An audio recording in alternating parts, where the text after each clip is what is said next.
दो कलीग्स जुड़े हुए हैं। एक महाराष्ट्र के एंकर हैं, दूसरे हमारे कर्नाटका के एडिटर हैं। ये दो स्टेट्स अहम हैं इस चुनाव में, तो हमने सोचा कि थोड़े सवाल वो भी आपसे करेंगे। शुरू करते हैं। पहला सवाल। सबसे पहले तो आपको और आपके सभी दर्शकों को मेरा नमस्कार। और मुझे अच्छा लगा कि आपने अपने साथ कर्नाटका और महाराष्ट्र को भी जोड़ दिया है, तो एक प्रकार से आपने मेरी मदद की है, वरना तीनों को अलग अलग इंटरव्यू देता तो शायद मुझे और ज़्यादा टाइम देना पड़ता। बहुत धन्यवाद, स्वागत है आपका नेटवर्क 18 थैंक यू भैया। पहला सवाल, मोदी जी, हम लोग पूरे देश का भ्रमण कर रहे हैं, इधर उधर जा रहे हैं। हम लोग साउथ में थे, बिहार गए और भी महाराष्ट्र में भी थे। तो हर जगह ये देखा गया है कि चाहे विपक्ष से बात करें, चाहे आपके उम्मीदवारों से बात करें, लोग कहते हैं कि जब मोदी जी यहाँ आएंगे तो सब कुछ बदल जाएगा। अभी कुछ नहीं कह सकते, मोदी जी आएंगे तो हो सकता है स्वीप हो जाए, हो सकता है सीट निकल जाए। तो क्या 2024 के इस चुनाव को हम नरेंद्र मोदी पर एक रेफरेंडम की तरह देख सकते हैं, जनमत संग्रह की तरह देख सकते हैं? अब ये तो सारा खेल मीडिया के लोगों का होता है, किस समय किस प्रकार से एनालिसिस करना। लेकिन मैं इतना कहूँगा कि मैं कोई चुनाव के समय काम करने वाली सरकार नहीं चलाता हूँ। आप मेरा 10 साल का रिकॉर्ड देखेंगे तो एवरेज फ्राइडे, सैटरडे, संडे मैं हिंदुस्तान के किसी न किसी कोने में गया हूँ, जनता के बीच में रहा हूँ, और इसलिए मेरा जाना निरंतर चलता रहता है। और चुनाव में मैं मानता हूँ कि लोकतंत्र का उत्सव ऐसा है कि सभी राजनीतिक दलों का कर्तव्य है कि ज़्यादा से ज़्यादा लोगों के बीच जाएं, जाकर के एक प्रकार से प्रशिक्षण का काम होना चाहिए, संवाद होना चाहिए, विचार विमर्श होना चाहिए। तो मैं एक राजनीतिक क्षेत्र के कार्यकर्ता के नाते चुनाव या न हो, मैं इसे अपना कर्तव्य मानता हूँ और इसलिए मैं जाता हूँ। जहाँ तक ये 2 फेज का सवाल है, मैंने ऐसा जन समर्थन बहुत कम चुनावों में देखा है जो मैं इस बार देख रहा हूँ। एक प्रकार से चुनाव जनता जनार्दन लड़ रही है, सुशासन के लिए लड़ रही है, अपने सपनों को साकार करने के लिए लड़ रही है। ऐसा मुझे लगता है, शायद एक निमित्त हूँ। इस बार मेरा जरा ज़्यादा उत्साह है लोगों के बीच जाने का, और पहले के तुलना में शायद मैं ज़्यादा बार जाना भी चाहता हूँ, इसलिए कि जो जनता जनार्दन इतने उमंग और उत्साह के साथ इतनी बड़ी जिम्मेदारी उठा ली हो, तो वो जनता जनार्दन को जाकर के उनको प्रणाम करना, नमन करना, उनका आशीर्वाद लेना, ये मुझे अपना कर्तव्य लगता है। और मैं देखता था जो फर्स्ट राउंड हुआ, तो मैंने किसी दोस्तों को कहा था कि पहले राउंड में ये हमारे खिलाफ जो लोग मोर्चा लगा करके बैठने की कोशिश कर रहे हैं, पहले राउंड में वो पस्त हो गए जी। और कल मैंने देखा दूसरे राउंड में ये ध्वस्त हो चुके हैं। यानी पहले लोगों ने पस्त कर दिया, अब ध्वस्त कर दिया। मोदी जी, जब कैंपेन की आपने शुरुआत की थी तो बड़े हाई नोट पे ये कैंपेन की शुरुआत हुई थी। आपने कहा, आपने अपने सरकार के पूरे काम का परिचय दिया, आपने डेवलपमेंट एजेंडा को लेकर आगे बढ़े, इकोनॉमी पर आपने जो है बहुत प्रकाश डाला, और इसके ऊपर बहुत काम हुआ भी है। अभी इधर उधर 1-2 चरण के बाद आते आते आपने जो है राजस्थान में एक रैली में एक कांग्रेस के मैनिफेस्टो पर एक डायरेक्ट अटैक किया। आपने ये तक कहा कि इनका एक स्कीम है जिससे कि ये वेल्थ डिस्ट्रीब्यूट करना चाहते हैं, ये पता लगाना चाहते हैं किसके पास कितनी जमा पूंजी है, किसके पास कितना पैसा है, किसके पास कितना सोना है, सिल्वर है, चांदी है, और उसको वो मुसलमानों में और घुसपैठियों में बांट देना चाहते हैं। क्या ये थ्रेट इतना रियल है? क्या आपको ऐसा दिखता है? मुझे लगता है कि शायद आपकी टीम ने मेरा पूरा कैंपेन को ट्रैक नहीं किया है। या शायद विकास की बहुत सी बातें ऐसी होती हैं जिसको शायद टीआरपी के हिसाब से बैठता नहीं होगा, लेकिन आपने देखा होगा कि मेरा पूरा इलेक्शन कैंपेन 2 चीजों पर केंद्रित है। एक, हमने समाज कल्याण को लिए, लोक कल्याण के लिए क्या काम किए, और सबसे बड़ा फर्क है और सरकारों में ये सरकार में, वो ये है कि लास्ट माइल डिलीवरी ये हमारी विशेषता है। नीतियाँ तो कोई सरकारें बनाती है, कोई सरकार बुरा करने के लिए तो आती नहीं है, अच्छा करना चाहती है। लेकिन कुछ लोगों को अच्छा करना आता है, कुछ लोग अच्छा होने का इंतजार करते हैं। मैं ऐसा हूं कि मेहनत करके जो अच्छा हो करूं, मेरा हमेशा ऐसा रहा है। अब देखिए, मैं चुनाव में लगातार बोल रहा हूं कि हमने गरीबों के लिए 4 करोड़ घर बनाए। मैं इतना लोगों को कहता हूं कि आप इस चुनाव प्रचार में जाएं तो मेरी मदद करें कि जिसके घर बनाना भी छूट गया हो, हर गांव में एक तो निकलेंगे, उनकी सूची में ये भेजो ताकि जैसे ही मेरा तीसरा टर्म शुरू होगा मैं इस काम को आगे बढ़ाना चाहता हूँ। 3 करोड़ घर और मैं बनाना चाहता हूँ। अब आयुष्मान भारत योजना दुनिया की सबसे बड़ी health insurance and health assurance की स्कीम है ये। जी। 55 करोड़ लोगों को इलाज का भरोसा कि भाई अब आपको मोदी है, मोदी की सरकार है, 5 लाख रुपए तक का खर्च होगा, संभाल लेंगे। इस बार हमने मैनिफेस्टो में कहा है कि किसी भी वर्ग का, किसी भी समाज का, किसी भी बैकग्राउंड का व्यक्ति क्यों न हो, जिस भी परिवार में 70 से ऊपर की आयु के जो भी व्यक्ति होंगे, पुरुष स्त्री सब, उन सबको हम ये 5 लाख रुपए तक मुफ्त इलाज की सुविधा देंगे। इस बार हमने मैनिफेस्टो में ये भी कहा है कि जो आशा वर्कर हैं, आंगनवाड़ी वर्कर हैं, उनको हम इसका बेनिफिट देंगे। ट्रांसजेंडर जितने भी हैं, किसी भी आयु के क्यों न हो, हम उनको ये बेनिफिट देंगे। तो ये बात हम लोगों को बताते हैं। अब आप देखिए जी, हमारे देश में बैंकों का राष्ट्रीयकरण हुआ, ये जो मिलकर जब्त करने के खेल चल रहे हैं ना जी, पहले कर चुके हैं जी। सारी बैंकें प्राइवेट थी, लूट लिया रातों रात, गरीबों के नाम पे लूटा गया। लेकिन हमारे देश की बैंकें खस्ता हाल हो गई। आधे से अधिक आबादी ऐसी थी कि गरीबों के नाम बैंक तो लिया लेकिन बैंक खाता नहीं हुआ। ये मोदी ने आकर के 52 करोड़ बैंक के खाते खोले और उसका सबसे बड़ा मैंने फायदा उठाया। खाते खोल करके आंकड़ा नहीं किया मैंने, जनधन, आधार और मोबाइल, इस ट्रिनिटी को लेकर के direct benefit transfer 36 lakh crore रुपए, आंकड़ा बहुत बड़ा होता है जी। 36 लाख करोड़ रुपए डायरेक्ट बेनिफिट ट्रांसफर लोगों के खाते में गए। अगर मैंने बैंक खाते न खोले होते तो इनका बड़ा फाइनेंशियल इंक्लूजन इस दुनिया में, पूरी दुनिया में एक साल में जितने अकाउंट खुलते होंगे ना, उससे ज्यादा काम हमारे देश में हुआ है। जल जीवन मिशन हमारे देश में जी 3-4% घरों में भी घर में नल से जल आता था, वो भी ज्यादातर अर्बन लोकेलिटी में है। आज 14 करोड़ ग्रामीण परिवारों को नल से जल पहुंचा है। अब ये सारे काम है, 25 करोड़ लोग गरीबी से बाहर ऐसे ही नहीं आए जी। हमने उनको इतना सशक्त बनाया और मेरी स्ट्रैटेजी यही है कि हम गरीब को इतनी ताकत दें कि गरीब खुद गरीबी को परास्त करे।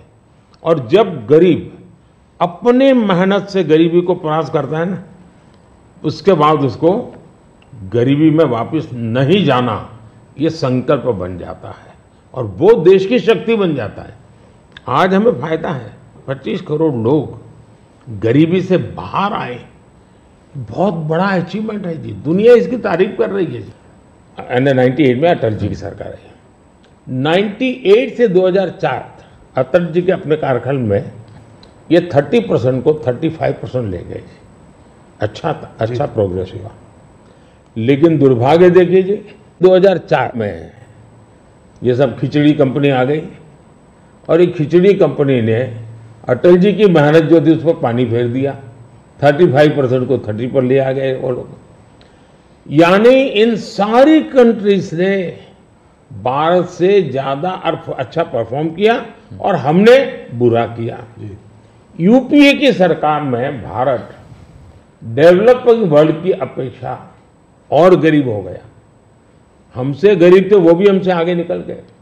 लेकिन 2014 में हम आए, सरकार बनने के बाद 2019 तक में आपको खुशी होगी, हम 30 पर से 37 पे पहुंचा दिया और 24 तक मैं जब पहुंचा हूं ये मामला 42% पहुंच गया है। यानी 30 छोड़ा था, हम 42 ले और ये हाईएस्ट है जी। यानी हमारी इनकम दुनिया के और देशों की अपेक्षा बहुत तेजी से बढ़ी है। अगर आप 10 साल के कालखंड में इन्फ्लेशन को भी ले, जो महंगाई की इतनी चर्चा करते हैं ना, तो ये 10 साल सबसे कम इन्फ्लेशन वाला कालखंड रहा है। ये मैं इतना सारा जो कहता हूं और हकीकत के आधार पर कहता हूं, कठोर परिश्रम करने के बाद अचीव किया है जी। पूरी सरकार को मोबिलाइज किया है और लक्ष्य को पार करने के लिए जी जान से जुड़ गए हैं। उसके बावजूद भी मोदी क्या कहता है? मोदी तो कहता भाई ये तो ट्रेलर है, मुझे तो और आगे जाना है और नई नई आकांक्षा है और मैं बहुत तेजी से बढ़ना चाहता हूं देश को लेकर के। और कांग्रेस का जहां तक मैनिफेस्टो है, कोई मुझे बताए क्या चुनाव के अंदर पॉलिटिकल पार्टियों के मैनिफेस्टो ये कोई शोपीस के लिए होते हैं क्या? सचमुच में तो मीडिया का काम है कि हर एक पॉलिटिकल पार्टी के मैनिफेस्टो की बारीकी से जांच पड़ताल करे। मैं इंतजार कर रहा था कि मीडिया करे। पहले दिन मैंने एक कमेंट तो कर दिया था जी, मैं कोई आज कर नहीं रहा जी, कि भाई मुझे मैनिफेस्टो देख करके लगता है कि इस पर पूरी तरह मुस्लिम लीग की छाप है। तो मुझे लगा कि मीडिया चौंक जाएगा, जो एनालिसिस करने वाले चौंक जाएंगे, लेकिन पता नहीं अब उनकी व्यस्तता कुछ और है। मैनिफेस्टो में उनकी तरफ से जो परोसा गया उतना ही गुड़ी उछालते रहे। फिर मुझे लगता भी ये तो इकोसिस्टम का बड़ा मिलीबग लगता है। अब मुझे सच्चाई लेकर जाना पड़ेगा। मैंने काफी 10 दिन इंतजार किया कि देश इस मैनिफेस्टो में जो बुराइयां हैं उसको कोई न कोई, क्योंकि निष्पक्ष तरीके से आता है तो अच्छा है। आखिरकार मुझे मजबूरन ये सच्चाइयां लेकर के आनी पड़ी। आप देखिए साहब, अब उनके एक महाशय ने अमेरिका में इंटरव्यू दे दिया जी इनहेरिटेंस टैक्स पर, तो इनहेरिटेंस टैक्स की बात ले आए। 55% टैक्स आपकी प्रॉपर्टी। अब मैं विकास और विरासत की बात कर रहा हूँ, ये विरासत को लूटने की बात करते हैं। तो मैं और वेल्थ रिडिस्ट्रीब्यूशन की बात करते हैं और उनके आज तक का इतिहास है, वो करेंगे क्या? तो फिर मेरी जिम्मेवारी, मेरी रिस्पॉन्सिबिलिटी है कि मैं देशवासियों को बताऊं कि भाई ये इस दिशा में ले जा रहे हैं। अब आप तय कीजिए, जाना न जाना जनता जनार्दन का हक है, लेकिन मेरा दायित्व बनता है कि तथ्य के आधार पर, तर्क के आधार पर, उनकी हकीकतों के आधार पर मुझे बताना चाहिए, वो मैं बता रहा हूँ। सैम पिट्रोडा जी ने जो है इनहेरिटेंस टैक्स की बात की, जो हम लोगों की जमा पूंजी है, जब हम अपने लोग पूरा बचाते हैं अपने फैमिली के लिए, जब हम उसको अपने आने वाली जनरेशन को देंगे तो उस पर भी टैक्स लगेगा और ये टैक्स बहुत बड़ा टैक्स हो सकता है। तो क्या आप कहेंगे कि बीजेपी अगर आएगी तो इस टैक्स को कभी नहीं लागू करेगी? भारतीय जनता पार्टी क्या करेगी, हमारे मैनिफेस्टो में साफ हमने लिख करके लाए हुए। अब उन्होंने कहीं सगुफा छोड़ दिया तो मैं भी वो झंडा लेके घूमूंगा, ये सवाल आपके मन में कैसे आ जाता है जी? भारतीय जनता पार्टी की विचारधारा साफ है जी। हम अपनी विचारधारा के आधार पर कार्यक्रमों को लेकर के, मैनिफेस्टो को लेकर के देश के सामने जाते हैं। कृपा करके ऐसे महाशयों के विचारों को हम पर मत थोपिए भाई। मोदी जी, राहुल गांधी ने एक बात और कही है। वो कहते हैं कि जब वो सरकार अगर उनकी आएगी तो वो एक नेशनल एक्सरे कराएंगे। इसी से जुड़ा सवाल है, इसीलिए मैं पूछना चाह रहा हूँ। एक नेशनल एक्सरे कराएंगे, बात सिर्फ कास्ट सेंसस की नहीं है जो कि वो करते आए हैं, उस पर भी मैं आपका मत जानना चाहूँगा, मगर बात वो कहते हैं इससे आगे है। बात कास्ट की नहीं, बात जस्टिस की है। और वो कहते हैं कि हम जो है एक सोशियो इकोनॉमिक सर्वे लाएंगे, एक इंस्टीट्यूशनल सर्वे लाएंगे और उसमें देखेंगे कि किसके पास किस जाति और किस उस वर्ग के पास क्या है, कितना धन है, कितनी इंस्टीट्यूशंस में भागीदारी है, और उसके बेसिस पर हम इस पूरे सिस्टम को रीडिस्ट्रीब्यूट करेंगे। इसको आप कैसे देखते हैं? सबसे पहले तो इस देश में जो लोग अपने आप को राजनीति के एक्सपर्ट मानते हैं, जो लोग देश के उतार चढ़ाव को बड़ी बारीकी से अध्ययन करते हैं, सबसे पहले उनका दायित्व है कि वो ऐसे लोगों को पूछे कि जिस परिस्थितियों का वर्णन आप कर रहे हो, अगर ये सही है तो 50, 60, 65 साल तो आपने राज किया भाई। ये मुसीबत के जो जन्मदाता आप हो, और आपने अब तक की बर्बादी लाई क्यों? पहले उनका जवाब मांगो भाई। नंबर 1। नंबर 2, एक्सरे का मतलब क्या है जी? मतलब हर परिवार में जाना, घर घर छापा मारना, अगर किसी अनाज के डिब्बे में किसी महिला ने अपने गहने छपा के रखे हैं, उसको भी एक्सरे किया जाएगा, उनके गहने ले लिए जाएंगे, जमीनों का हिसाब किताब किया जाएगा और फिर उसको रिडिस्ट्रीब्यूट करेंगे। ये दुनिया में एक माओवादी विचार ने सब किया हुआ है, दुनिया बर्बाद हो चुकी है जी। ये पूरी तरह अर्बन नक्सल उस सोच का सीधा सीधा प्रगटीकरण है। और इसलिए मैनिफेस्टो आने के 10 दिन तक बाद भी ये जो जमात आए दिन लिखापट्टी करती है ना, वो चुप रही, उनके प्रोटेक्शन में चुप रही है। तब मिलके मेरी जिम्मेवारी बन जाती है कि देश को जगाना कि भाई देखिए आपको लूटने की ये तरकीब हो रही है। और दूसरा पार्ट है, डॉक्टर मनमोहन सिंह जी वगैरह, उन्होंने हर बार कहा है कि भाई जो भी संपत्ति होगी इस पर पहला अधिकार किसका होगा। तो हिसाब किताब बहुत साफ है, वो क्या करना चाहते हैं। आपने ये सवाल भी उठाया है। 2006 का एक वीडियो जो वायरल हो रहा है जिसमें मनमोहन सिंह जी ने कहा है कि गरीब मुसलमानों का पहला अधिकार रिसोर्सेज पर है, ये उन्होंने साफ कहा है। आपने उसको मैनिफेस्टो में भी ये बात पॉइंट आउट की है कि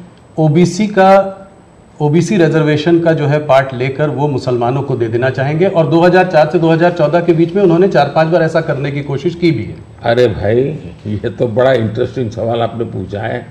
जरा मेरा जवाब लंबा हो जाएगा, लेकिन देश के लिए मुझे बताना पड़ेगा। बताइए। आप कांग्रेस का इतिहास देख लीजिए। 90 के दशक से ये मांग उठी है देश में। समाज का एक बहुत बड़ा तबका है जिसको लगता था कि हमारे लिए कुछ होना चाहिए, उसके लिए आंदोलन हुए हैं। 90 से पहले कांग्रेस ने पूरी तरह इस बात को खारिज कर दिया, उसका विरोध किया, उसको दबाने की कोशिश की है। यानी 90 के पहले का उनका दशक है। फिर उनको जितनी भी कमीशन बने, जितनी कमेटियां बनाई, उसके भी रिपोर्ट्स ओबीसी के विचार के पक्ष में आने लगे। अब उनके सिफारिशों को भी वो नकारते रहे, रिजेक्ट करते रहे, दबाते रहे। 90 के दशक में उनको लगा कि भी अब इसको जरा उनकी वोट बैंक की राजनीति के अनुसार उसको टर्न दिया जाए। उन्होंने पहला पाप किया 90s के दशक में कर्नाटका में उन्होंने धर्म के आधार पर, आपको याद होगा, कर्नाटका में उन्होंने धर्म के आधार पर मुसलमानों को ओबीसी घोषित कर दिया। यानी देश के ओबीसी को नकारना, उस विचार को दबाना, उस विचार को रिजेक्ट करना, लेकिन राजनीति खातर मुसलमानों को ओबीसी घोषित कर देना। केंद्र से कांग्रेस गई, 2004 तक ये प्लान ठप रहा, उनका इरादा पक्का नहीं हुआ। 2004 में वो फिर आए, तो आते ही आंध्र में मुस्लिम को ओबीसी कोटा ये देना तय कर लिया। मामला कोर्ट में जाके उलझ गया। अब ओबीसी के 27% जो आरक्षण में मिला हुआ है, भारत के संसद ने दिया है, संविधान के मूलभूत भावना के प्रकाश में दिया है। 27% शहद लगाने की उन्होंने तैयारी कर दी, डाका डालने की कोशिश की। 2006 में नेशनल डेवलपमेंट काउंसिल की मीटिंग हुई थी, एनडीसी की। मनमोहन जी के बयान पर बहुत बड़ा हंगामा हो गया। 2 साल कांग्रेस पूरी चुप रही। 2009 के घोषणा पत्र में फिर से इसका जिक्र किया। 2011 में कैबिनेट नोट है इसका, 2011 के कैबिनेट नोट में ओबीसी के 27% हिस्सा डाका डाल करके उसमें से मुसलमानों को दे देना उन्होंने तय किया जी। 2012 यूपी चुनाव में भी उन्होंने इसकी एक असफल कोशिश की, फायदा नहीं हुआ। 2012 आंध्र हाईकोर्ट ने इसको रिजेक्ट कर दिया, रद्द कर दिया, कानूनी जजमेंट आ गया। एससी में गए, सुप्रीम कोर्ट में गए, वहां भी उनको कोई रिलीफ नहीं मिला। 2014 के घोषणा पत्र में भी धर्म के आधार पर आरक्षण की बात कही है, जबकि हिंदुस्तान का संविधान जब बना तब तो कोई आरएसएस वाले, बीजेपी वाले संविधान सभा में नहीं थे। बाबा साहब आम्बेडकर जैसे लोग बैठे थे, पंडित नेहरू जैसे बैठे थे, सरदार वल्लभ भाई बैठे थे, देश के कई महापुरुष बैठे थे। उन सब ने लंबे चिंतन के बाद तय किया था कि भारत जैसे देश में धर्म के आधार पर आरक्षण नहीं दिया जा सकता। 2024 के चुनाव में आप देख रहे हैं उनका मैनिफेस्टो, और मैंने कहा इस पर पूरी तरह मुस्लिम लीग की छाप है, यानी मुस्लिम लीगी नीतियां उन्होंने अपनाना शुरू किया।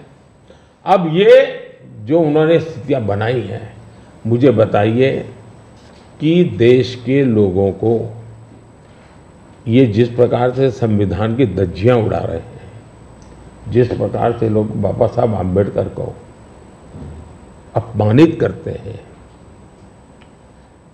एससी एसटी के आरक्षण पर भी खतरा, तलवार लटका देते हैं, ओबीसी का तो जीना मुश्किल कर देंगे। क्या मुझे देश की जनता को प्रशिक्षित करना चाहिए कि नहीं करना चाहिए?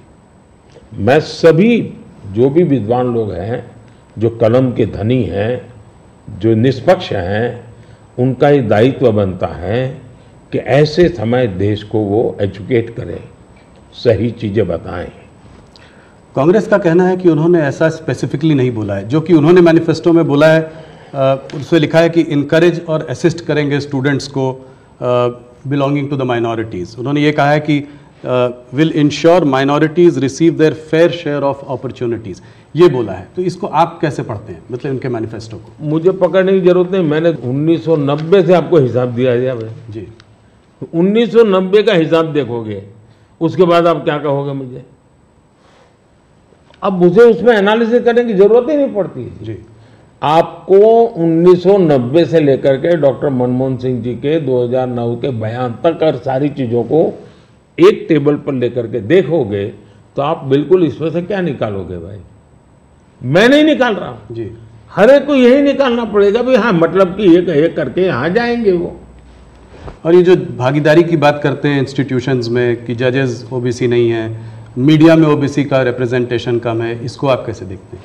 अब मुझे बताइए, जो 2014 में हम आए, हमने ऐसी कोई नीति बनाई है क्या जो जिसके कारण किसी को रुकावट हो जाए? तो ये उनके पाप है, उनके पापों को देश भुगत रहा है। अगर उन्होंने सच्चे अर्थ में सेकुलरिज्म किया होता, सच्चे अर्थ में सामाजिक न्याय किया होता, वोट बैंक की राजनीति न की होती, तो ये उनको आज इस प्रकार से झूठे कागजों को लेकर के घूमना नहीं पड़ता। जी। मुझे विश्वास है कि 10 साल से मैं जो कर रहा हूं, स्थिति ऐसी आएगी कि जितनी बातें हैं उनका जवाब हम ही देंगे, कर करके देंगे, हर एक को योग्य न्याय देंगे। आज हमारे पहले देश के राष्ट्रपति आदिवासी कैसे बने हुए? हमारी सोच के कारण बने। हमें 3 बार राष्ट्रपति बनाने का मौका आया, एक बार अटल जी के समय, 2 बार मेरे समय। पहली बार हमने किसको बनाया? माइनॉरिटी को बनाया। जी बिल्कुल। अब्दुल कलाम जी को बनाया। मुझे मौका मिला पहला तो किसको बनाया? दलित को बनाया। दूसरा मौका मिला तो किसको बनाया? आदिवासी महिला को बनाया। तो ये हमारे आचरण से पता चलता है कि हमारी सोच क्या है। जी। मोदी जी, आपने एक बात और कही है और इसको मैं एक लंबे सवाल से भी जोड़ना चाहता हूं। आपने कहा है कि अगर इनका गठबंधन जो है सरकार बनाएगा तो ये पीएम बाय रोटेशन होगा। ये डिसाइड नहीं कर पा रहे हैं कि किसको पीएम बनाएंगे, तो एक साल के लिए सब लोग पीएम बनेंगे। सवाल मेरा थोड़ा बड़ा है। सवाल ये है कि क्या आपको लगता है कि जिस स्टेज में इंडिया का जो डेवलपमेंट स्टेज है उसमें कोएलिशन गवर्नमेंट काम करेगी या एक स्टेबल गवर्नमेंट ज़्यादा इफेक्टिव होगी? 2 अलग अलग सवाल है। जी। देखिए, आप कांग्रेस का कैरेक्टर देखिए। उनके यहाँ राजस्थान में पार्टी के अंदर आंतरिक संघर्ष था, तो उन्होंने फॉर्मूला बनाई 2.5 साल मुख्यमंत्री की। 2.5 साल एक मुख्यमंत्री रहेंगे, 2.5 साल दूसरे ये राजस्थान में फॉर्मूला बनाई थी, नॉन फॉर्मूला है। छत्तीसगढ़ में ऐसा उनकी पार्टी के भीतर झगड़ा हुआ तो वहाँ भी उन्होंने फॉर्मूला बनाई कि 2.5 साल एक, 2.5 साल दूसरा, और उन्होंने मामला संभाल करके गाड़ी चलाई। और ये भी सच्चाई है कि 2.5 साल के बाद वो मुकर गए। जी। यानी खुद की पार्टी के साथ धोखा किया, खुद की पार्टी के अंदरूनी धोखा करने की उनकी प्रवृत्ति, वो तो एक। इसका मतलब ऐसी फॉर्मूला कांग्रेस के दिमाग में होना ये प्रूवन है उसमें। और मैंने अभी कहीं मीडिया में पढ़ा कि उनकी कोई छोटी सी मीटिंग हुई थी, मीडिया में पढ़ा मैंने, और उसमें ये कहा कि भाई अब आज के स्थिति जब मोदी बार बार पूछ रहा है भाई इतना बड़ा देश किसको सुपुर्द करे, आपका नाम तो होना चाहिए ना, इतना बड़ा आप किसी का भी नाम दीजिए। जी। कोई तो नाम देना पड़ेगा ना। अरे क्रिकेट की टीम होती है वो भी कैप्टन बताती है, कबड्डी की टीम होती है वो भी कैप्टन बताती है। भाई आप बता नहीं रहे हो कि इतना बड़ा देश दे किसको। और तब जाकर फिर उन्होंने कोई ऐसे फॉर्मूला बनाई है कि भाई 1 ईयर 1 पीएम फॉर्मूला। अब एक पीएम 1 साल रहेगा तो आएगा, पूरी नई सरकार बनाएगा, कैबिनेट बनाएगा, तो फिर शपथ समारोह चलते रहेंगे 5 साल, और क्या होगा जी। और देश संकट समारोह में उलझता रहेगा, वो शपथ समारोह में उलझते रहेंगे। अब कोई देश ऐसे चल सकता है? इतना बड़ा देश जी। देश ने 30 साल तक अस्थिरता देखी है, मिलीजुली सरकारों का दौर देखा है। आज दुनिया में भारत के प्रति विश्वास बढ़ा है। उसका कारण भारत के 140 करोड़ लोगों ने एक स्थिर, मजबूत, स्पष्ट बहुमत वाली सरकार बनाई। तो कोई भी भरोसा करेगा भाई हाँ जी। इस सरकार के पास मैंडेट है। मिलीजुली सरकार पर कोई भरोसा ही नहीं करता है। और इतना बड़ा देश ऐसे थोड़ा चल सकता है। लेकिन आज देश की राजनीति ऐसी है कि कोई एक पार्टी कितने ही बहुमत से क्यों न जीते, उसने रीजनल एस्पिरेशंस को ऑनर करना ही होगा। और इसलिए हमें पूर्ण बहुमत मिला, फिर भी हम सरकार एनडीए की बनाते हैं, एनडीए के साथियों को लेकर के बनाते, क्योंकि एक पार्टी को पूर्ण बहुमत मिलने के बाद भी देश के राजनीतिक उज्जवल भविष्य के लिए, देश के लोगों के एस्पिरेशंस के लिए, रीजनल एस्पिरेशंस को उतना ही रिस्पेक्ट देना चाहिए, उतना ही हिस्सा देना चाहिए। और ये कैरेक्टर एनडीए ने डेवलप किया है, भारतीय जनता पार्टी ने करके दिखाया है। आपने रीजनल एस्पिरेशंस की बात की तो उसकी बात हम लोग करेंगे। एक सवाल और जिससे पहले कि उस पर आते हैं, ऑपोजिशन की सारी पार्टीज, राहुल गांधी, कांग्रेस, सब ये कहते हैं कि मोदी जी ये जो है मैच फिक्सिंग कर रहे हैं इस चुनाव पर। उन्होंने कहा है कि ईडी, सीबीआई और ईवीएम के बिना आप चुनाव नहीं जीत सकते। क्या कहेंगे आप? ईवीएम का जवाब तो देश की सुप्रीम कोर्ट ने दे दिया है, और 2014 में इनके पास ईडी थी, इनके पास सीबीआई थी, तो हार क्यों गए भाई? मेरे होम मिनिस्टर तक को जेल में डाल दिया था, तो हार क्यों गए वो? अगर ईडी सीबीआई से चुनाव जीते जाते तो ईडी सीबीआई का काम तो इतने सालों तक कांग्रेस ने किया है, वो जीत जाते हैं जी। और इतना बड़ा देश एक म्युनिसिपैलिटी का चुनाव फिक्स नहीं कर सकते हो भाई, जरा करके देखो। ये संभव होता है क्या फिक्सिंग? क्या क्या दुनिया को मूर्ख बना।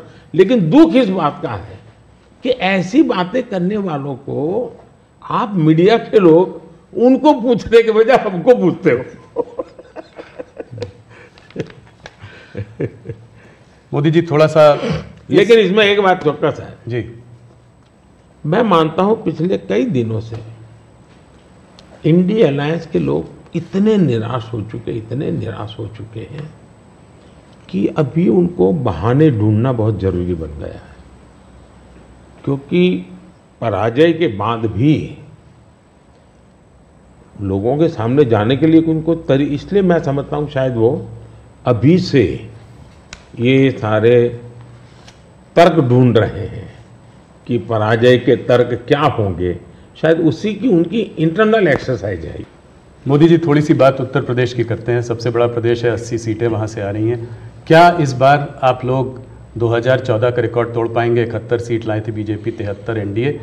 इस बार अगर देखें तो अखिलेश और राहुल साथ में चुनाव लड़ रहे हैं और दमखम के साथ जो है पूरे परिवार को उन्होंने वहाँ से उतारा है। खुद कन्नौज से लड़ रहे हैं अखिलेश जी, डिम्पल मैनपुरी से लड़ रही हैं, फिरोजाबाद, आजमगढ़, तमाम जगह से उनके परिवार के लोग लड़ रहे हैं। हो सकता है कि कहते हैं कि गांधी लोग भी शायद वापस अमेठी और रायबरेली से लड़े। तो उसमें आप इस चुनाव को कैसे देखते हैं? राहुल जी, आप जितने गर्व से सब उतरे हैं, सब 4 बार बोल रहे हैं। नहीं गर्व से ये मजबूरी है कि क्या है? परिवार के लोगों को उतारना पड़ रहा है, ये मजबूरी है। ये उनका मूल कैरेक्टर के इसके सिवा उनके पास कोई है ही नहीं। फैमिली मेंबर्स के लिए लड़ना, फैमिली मेंबर के लोगों के लड़वाना, यही खेल है। अच्छा, ये पहले इकट्ठे नहीं आए क्या भाई? पहले भी इकट्ठे आ चुके हैं, बार बार इकट्ठे आ चुके हैं। लेकिन उत्तर प्रदेश की जनता को अपना भविष्य क्या है उसकी समझ पूरी है, और इसलिए मैंने पार्लियामेंट में कहा था कि आज उत्तर प्रदेश की और देश का हाल ऐसा है कि बड़े बड़े नेता लोकसभा के मैदान से भाग रहे हैं, राज्यसभा का रास्ता खोज रहे हैं, और हुआ वैसा ही है। बड़े लोग ने चुनाव लड़ने के लिए तैयार नहीं है जी। लेकिन हम एक जिम्मेवारी के साथ काम चल रहे हैं, सबको साथ लेकर के चल रहे हैं, और मुझे पक्का विश्वास है कि अब शायद कुछ बचेगा नहीं उनका, कुछ नहीं बचेगा। 2014 से बेहतर परफॉर्मेंस होगी, उनका कुछ बचेगा ही नहीं जी। एक सवाल और, आप इसका पार्ट जवाब दे चुके हैं इसलिए मैं उसको संक्षेप में पूछूंगा। ऑपोजिशन, कांग्रेस सब आपके पीछे कहता है कि सरकार जो है ईडी, सीबीआई, इंटेलिजेंस एजेंसीज का इस्तेमाल कर रही है। आपने कहा है कि ईडी इंडिपेंडेंट है। सिर्फ एक सवाल यह है कि ऐसा देखा गया है कि 25 नेता का एक एनालिसिस एक न्यूज़पेपर ने की थी कि 25 नेता जब ऑपोजिशन पार्टी से बीजेपी की तरफ आ गए तो उसमें से 23 लोगों के ऊपर से जो है इस तरह के केसेस को या तो ठंडे बस्ते में डाल दिया गया या ड्रॉप कर दिया गया। इस बारे में पहली बात है, एक भी केस ड्रॉप नहीं किया गया है। जो अदालत कहेगी वही होगा, हम कोई निर्णय नहीं लेंगे, स्वतंत्र है। दूसरी बात है, पॉलिटिकल लीडरशिप के केस कितने हैं भाई? ओनली 3%। 97% अच्छे ब्यूरोक्रेट जेल में है। आखिर के इन संस्था का जन्म क्यों हुआ है भाई? अगर इन संस्थाओं का जन्म इसी काम के लिए हो तो काम नहीं करेगी क्या? और अदालत इतनी बड़ी है जी, किसी को जमानत नहीं दे रही है अदालत, तो अदालत देखती होगी ना भाई।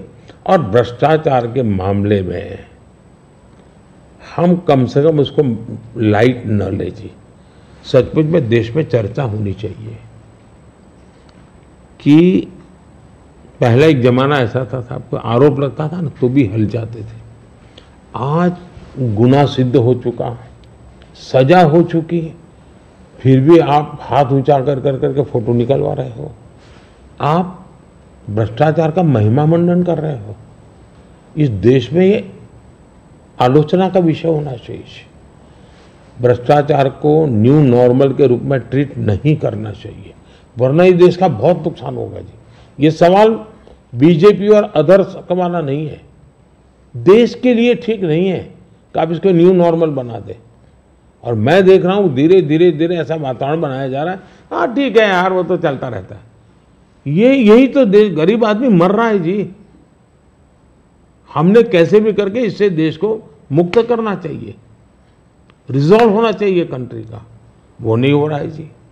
और मैं तो मानता हूं कि भाई देखिए, मैं जो कोशिश कर रहा हूं, एक सिस्टम को पॉलिसी ड्रिवन बनाओ, टेक्नोलॉजी को भरपूर लाओ। आज हमने, पहले एक प्रधानमंत्री कहते थे 1 रुपया जाता है 15 पैसे पहुंचता है जी। आज मैं कहता हूं 1 रुपया जाता है पूरे 100 पैसे पहुंचते हैं, डायरेक्ट बेनिफिट ट्रांसफर। क्यों? सिस्टम को सुधारो भाई। हमने जेम पोर्टल बनाया, करप्शन को कम करने की दिशा में हमारा बहुत बड़ा कदम है जी। दूसरा, समाज को भी जगाओ, समाज को भी आदत डालो कि भाई भ्रष्टाचार बुरा है, किसी भी स्तर पर भ्रष्टाचार से मुक्त रहना चाहिए। और देश में वो वातावरण बन रहा है, पॉलिटिकल लोगों को डर नहीं है। और मैं मानता हूं उसमें कुछ मात्रा में ये जो सिर्फ हमारा विरोध है इसलिए उनका समर्थन कर देना, ये शोभा नहीं देता है भाई। आपने पिछले कार्यकाल में काफ़ी बड़े काम किए, आर्टिकल 370 को रद्द किया, सीएए को लेके आए, मगर ऑपोजिशन लीडर्स इस कैंपेन में सब कह रहे हैं कि अगर वो सरकार बनाएंगे तो इन सबको जो है सीएए को रिपील कर देंगे। ममता बनर्जी खास करके कह रही हैं सीएए को इम्प्लीमेंट नहीं होने देंगी। इसको आप कैसे देखते हैं? पहली बात है कि जिसको भारत का संविधान समझ है, जिसको भारत के फेडरल स्ट्रक्चर का पता है, किसके पास कौन काम है वो सब पता है, वो कभी ऐसी बात बोलेंगे नहीं, क्योंकि ये उनके अधिकार क्षेत्र का विषय ही नहीं है जी। अगर मोदी भी राज्य का मुख्यमंत्री होता है तो नहीं कर सकता है जी। जो भारत सरकार के विषय है वो भारत सरकार करेगी, जो राज्य सरकार के विषय होते हैं वो राज्य सरकार करेगी। लेकिन जनता को मूर्ख बनाने की फैशन हो गई है, जनता को अंधेरे में रखने, इसलिए वो कुछ भी बोलते रहते हैं। दूसरी बात है, मैं चैलेंज करता हूं, कांग्रेस पार्टी कल प्रेस कॉन्फ्रेंस करके बता दे कि हम 370 वापस लाएंगे, क्योंकि 370 हटने के बाद ये लोग संविधान की इतनी बड़ी बातें करते हैं ना बाबा साहब अम्बेडकर के नाम पर, और हमको इतनी गालियां देते हैं। हिंदुस्तान में बाबा साहब अम्बेडकर का संविधान पूरे देश में लागू नहीं हुआ था। जम्मू कश्मीर में 70 साल तक भारत का संविधान नहीं लगा है। ये हमने आकर के भारत के संविधान, और वहाँ दलितों को पहली बार आरक्षण मिल रहा है जी। वाल्मीकि समाज वहाँ रहता है, वहाँ पहली बार आरक्षण मिल रहा है। ये सब क्या बातें करते हैं जी। और उनकी हिम्मत है क्या, वो प्रेस कॉन्फ्रेंस करके बोले कि हम 370 फिर से वापस लाएंगे। हिम्मत है तो कोई भी दल हिम्मत है तो आ जाए मैदान में। मोदी जी, बंगाल की तरफ चलते हैं। वेस्ट बंगाल में जो है इस बार चुनाव काफ़ी जोरों में लड़ाई हो रही है। पिछली बार जब आप 2019 में 18 सीट लाए थे 42 में, तो लोग चकित रह गए थे, लोगों को उम्मीद नहीं थी कि आप 18 सीट लाएंगे। इस बार आपके एक नेता ने कहा है कि 36 सीट आ सकती है। राजनाथ जी ने मुझसे इंटरव्यू में कहा था कि 36 सीट आ सकती है। कैसे देख रहे हैं इस वक्त माहौल को? देखिए, जहां तक लोगों का चकित वाला जो आप कह रहे हैं ना, उनका प्रॉब्लम यह है कि मुझे 10 साल हो गए, अभी भी वो मानने को तैयार नहीं कि देश की जनता ने मोदी नाम के किसी व्यक्ति को प्रधानमंत्री बनाया। तो ऐसी एक जमात है जो देश के मैंडेट को स्वीकार करने को तैयार नहीं है जी। अब हकीकत है भाई कि देश की जनता हमको समर्थन दे रही है। आपने हिसाब लगाया था नहीं होगा नहीं होगा, वो तो आपकी गलती थी जी। लोग, हमारे तो लोगों के साथ संपर्क है। मैं मालदा में था, मैंने जी, मैं हैरान था कितना बड़ा जबरदस्त वहां माहौल था जी। अब जनता जनार्दन का विश्वास बन रहा है कि देश में एक स्थिर मजबूत सरकार है। बंगाल में भी उसका परिणाम अच्छे मिले। और टीएमसी के शासन में महिलाओं पर जो अत्याचार हो रहे, संदेश खाली की जो घटना है, पूरे देश को हिला दिया है जी। और उसका गुस्सा निकलना ही निकलना है। मतदान आखिर जनता के पास तो मताधिकार है, उससे से अपना गुस्सा निकालेंगे। जी। तो गुस्सा निकलना है, बहुत स्वाभाविक है। आपने देखा होगा नोटों के ढेर, क्या कभी आपके टीवी वालों ने इतने सारे नोटों के ढेर कभी पकड़े गए देखा था? जी। पिछले कुछ सालों में आप लगातार 50 करोड़ के ढेर, 300 करोड़ के ढेर, 250 करोड़ के ढेर, 200 करोड़ के ढेर, देश चौंक गया है जी। आप कितना इसको दबाने की कोशिश करो, लेकिन देश के दिल दिमाग में स्थिर हो चुका है कि ये लूटने वाले लोग हैं। तो इस बार जीत और बड़ी होगी। बिल्कुल क्लीन स्वीप कर रहे हैं। उड़ीसा को कैसे देखते हैं? उड़ीसा में आपने जो है बीजेडी का साथ छोड़ा। भारतीय जनता पार्टी वहां अलग रही है। बीजेडी ने मुद्दों के आधार पर समर्थन, केंद्र में हमारा समर्थन किया था, मुद्दों के आधार पर। जी। और ऐसे बहुत से दल हैं जो मुद्दों के आधार पर हमें समर्थन देते रहे हैं। उड़ीसा से बात बिहार की भी करते हैं। बिहार में आपने फिर नीतीश जी के संग वापस जो है आपका गठबंधन उनके साथ है, उस गठबंधन के साथ लड़ रहे हैं। कैसे देखते हैं? पिछली बार 39 सीटें थी आपकी 40 में, क्या इसको रिपीट कर पाएंगे? पहले एक तो हम चुनाव असेंबली का साथ लड़े थे जी। बाद में वो कहीं गए फिर वापस आए, तो हम जो जनता का मैंडेट है उसके अनुसार साथ में है। जी। जहाँ तक जन समर्थन का सवाल, कल मैं बिहार में ही था जी। जो जन समर्थन में देख रहा हूँ जी, अनप्रेसिडेंटेड, इतनी गर्मी में कोई पैंडल नहीं, कुछ नहीं जी। और लाखों लोग जिस प्रकार से इस बात से जुड़े हुए हैं, मैं साफ देख रहा हूँ जी कि बिहार में पहले हम एक आध सीट शायद हार जाते थे, शायद इस बार एक भी नहीं हारेंगे। 40 में 40 एक भी नहीं हारेंगे। बहुत बड़ा बयान है। मोदी जी, एक आध पर्सनल सवाल आपसे करना चाहूँगा। आपने बहुत इलेक्शन देखे हैं, आप गुजरात में लंबे समय रहे हैं, ये आपका तीसरा चुनाव है सेंटर में। मैंने देखा है कि समय समय पर चुनाव से आप पर पर्सनल अटैक अक्सर होते जाते हैं। कहीं पे कभी बोला जाता है मोदी को गोली मार दो, कभी बोला जाता है सर फोड़ दो। अभी हाल फिलहाल में राहुल गांधी ने भी आप पर आपको कुछ ऐसे शब्द बोले हैं जो कि पर्सनल अटैक के तौर पर उनको भी देखा जा सकता है। ये ऐसा मोदी के साथ क्यों होता है? मोदी के साथ क्यों हो रहा है इसका जवाब तो मेरे पास नहीं है, लेकिन ये सवाल मोदी को क्यों पूछना चाहिए? ये सवाल इस देश में चर्चा का होना चाहिए कि सार्वजनिक जीवन में आखिर मोदी का गुनाह क्या है? वो पीएम बना वही गुनाह है ना। मतलब आप जो भी गाली देते हैं प्रधानमंत्री को दे रहे हैं। अब प्रधानमंत्री को इस प्रकार से सर फोड़ देंगे या कभी मेरी माँ को गाली देना, कभी ये। और मैं हैरान हूँ जी, भारत के राष्ट्रपति पर भी किस प्रकार का कटाक्ष किया गया था। शर्म आए इस प्रकार की भाषा का प्रयोग किया था। मैं हमेशा मानता हूँ जी मतदाता ही मेरा परिवार है, देश ही मेरा परिवार है, और मैं सकारात्मक राह से जा रहा हूँ। लेकिन जो ऐसा कर रहे हैं उस पर तो मैं आप लोगों पर छोड़ता हूँ, देशवासियों पर छोड़ता हूँ कि इन लोगों की तरफ कैसे देखना चाहिए। मोदी जी, बहुत बहुत धन्यवाद आपका। आपने अपने समय, इतना समय निकाला। आपके नारे की तरह इस बार हमारा भी एक नारा है, अगली बार सिर्फ न्यूज़ 18 पर आर पार। बहुत बहुत धन्यवाद, आपने हम लोगों को समय दिया। चलिए, बहुत बहुत धन्यवाद। धन्यवाद। सगड़ा नमाज, नमस्कार।